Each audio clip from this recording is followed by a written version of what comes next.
ते नवनियुक्त झालेले आमचे कांचनकोम आमचे बंधू यांचं सिलेक्शन झालं आणि ते फार असे ओतप्रोत म्हणलेले होते, जोश होता का आपण कुठेतरी नोकरीला लागावं अशी त्यांना संधी मिळाली. आणि वा वा वा व्हेरी गुड. एवढं काय टेन्शन, एवढं टेन्शन मध्ये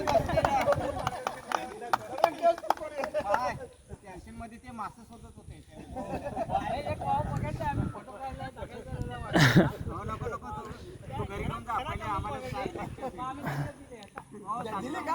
अरे वाव, तुम्ही खाणारे एक्सपर्ट. ती बाटली नको ना घेऊ हातामध्ये. कोणाला काय वाटेल टीचर आपल्याला काय मार्गदर्शन करतो.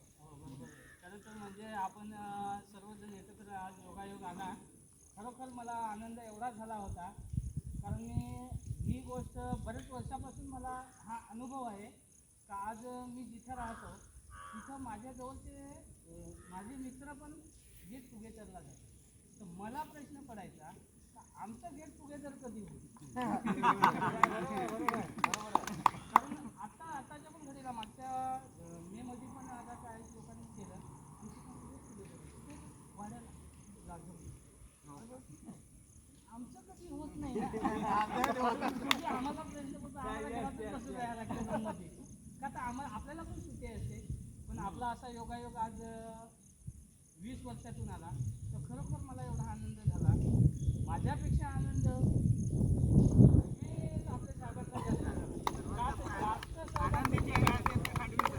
जास्त त्यात आपल्या भाऊरावचा होता म्हणून आपण आज एकत्र आलो.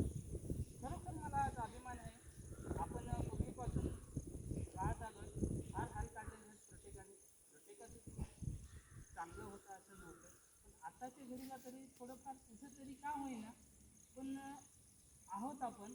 पण आज येण्याचं जे काम आहे ना ते आज प्रत्येकजण प्रत्येकाला एक असा वेळ देऊन आले ना तर ह्याचाच मला खरा आनंद आहे. ह्याच्या पुढं पण असंच जर आपण आलो ना तर कधीच कोणत्या गोष्टीत आपल्याला अडचण येणार नाही. एक नंबर.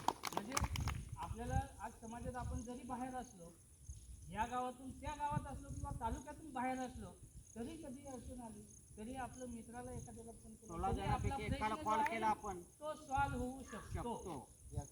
जो माझा प्रश्न आहे याच्यात येण्याचं काम एकच आहे का आपण जेवढे आहोत ना त्याच्यात कुठेतरी आपल्या माणसाला पुढं घेऊन जाता किंवा काही प्रश्न पडला तर त्याला आपल्याला सॉल्व्ह करता येईल. मला दुसरं काही नाही सांगायचं. पण याच्या पुढेही आपण असंच राहू जसं आपण शाळेत होतो ना. आता जसं आपण भेटलोय तर शेवटपर्यंत आपण अशाच पद्धतीने राहू. आभार आहे मला तुमचा. सांगायचं आहे. एक नंबर आभार आहे तुमचा. मला दुसरा काही सांगायचं नाही. भले मी मोठा झालो तो माझा प्रश्न आहे कारण मी पण हाल काढून आलो. तो मोठा कसा झालो हे मला माहीत आहे. आता तुम्हाला सांगायला गेला तर ते तुम्हाला माहीतच आता तुम्ही पण कसं झालं ते आम्हाला पण माहीत आहे. ह्या सगळ्या गोष्टी आपल्याला माहीत आहेत. पण आताच्या घडीला तो काळ राहिलेला नाही. त्याला पुढे जाण्यासाठी आपल्याला आपण एक म्हणजे प्रत्येकाचा समजूतदारपणा पाहिजे.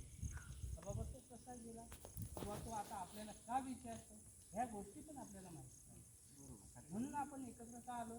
कधी बायचान्स अडचण आली तर आपण कधीही आपण बाबा तिकडे बोला तेवढे सक्षम त्यांना पण अधिकार आहे. नाही.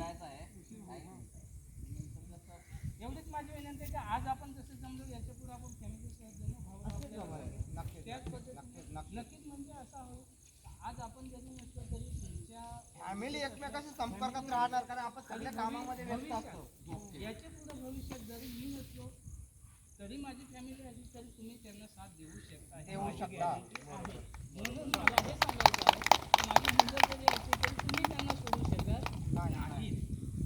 याच्यासाठी आपण आपल्या आयुष्याची शेवटची स्टेप होती.